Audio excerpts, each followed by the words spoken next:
This is the Lone Crater YouTube. We hope this video helps. You begin by confirming Ibis Paint is updated and has camera/storage permissions. This prevents scanning failures. Once done, open the canvas you want to import into. Next, switch to the layer panel and create a new layer for the imported image so you preserve edits. Then select the import tool and choose the scan/QR option. This immediate action captures the code and prepares the image for placement, avoiding accidental merges with existing artwork. You hold the QR-bearing device steady while Ibis Paint's scanner locks focus. A clear image speeds decoding. Once it reads, the app shows the embedded image or link preview. Tap Import to bring the graphic into your new layer.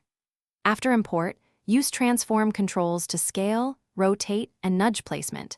This is crucial for composition and pixel integrity.